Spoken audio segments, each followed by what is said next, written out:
শ্ৰদ্ধাৰ বয়োজ্যেষ্ঠসকল আৰু মৰমৰ বন্ধু বান্ধৱীসকল, আজি মই GNRC স্বাস্থ্য এই GNRC স্বাস্থ্যৰ এটা পেজৰ বিষয়ে ক'ম।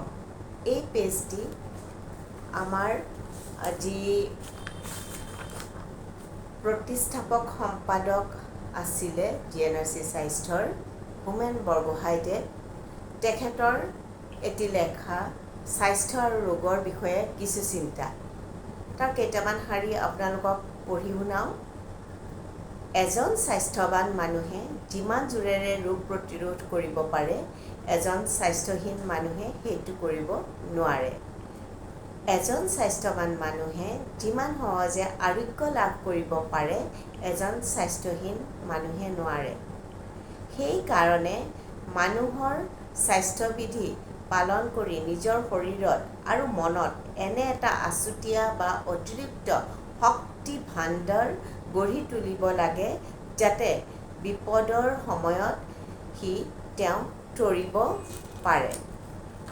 ইয়াৰ উপৰিও আৰু দুটা শাৰী ভাল লাগিছে।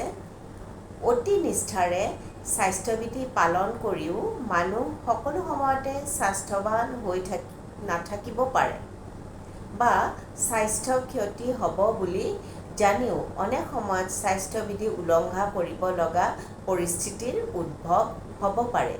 এনে ক্ষেত্ৰত বিশেষভাৱে মনত ৰাখিবলগীয়া কথাটো হ'ল এই যে স্বাস্থ্য মানে কেৱল শৰীৰৰ স্বাস্থ্য নহয়, শৰীৰৰ লগত অবিচ্ছেদ্যভাৱে জড়িত হৈ থাকে মন।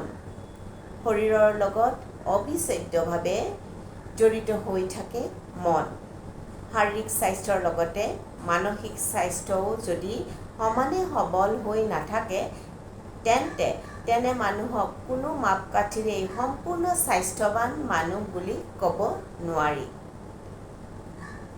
অনিবাৰ্য প্ৰতিকূল পৰিস্থিতিত যেতিয়া মানুহৰ শৰীৰটো দুৰ্বল হৈ পৰে, তেতিয়া প্ৰকৃত স্বাস্থ্যৱান মানুহে নিজৰ মনৰ পৰা শক্তি আহৰণ কৰি শৰীৰৰ হৃতশক্তিৰ ক্ষতিপূৰণ কৰিব পাৰে। আৰু ইংৰাজীত তাকেই কোৱা হয় triumph of spirit over flesh. শৰীৰক শক্তিমান কৰি ৰাখে পুষ্টিকৰ আহাৰ, নিয়মিত ব্যায়াম আৰু শাৰীৰিক পৰিশ্ৰম আৰু শৃংখলিত জীৱন প্ৰণালীয়ে।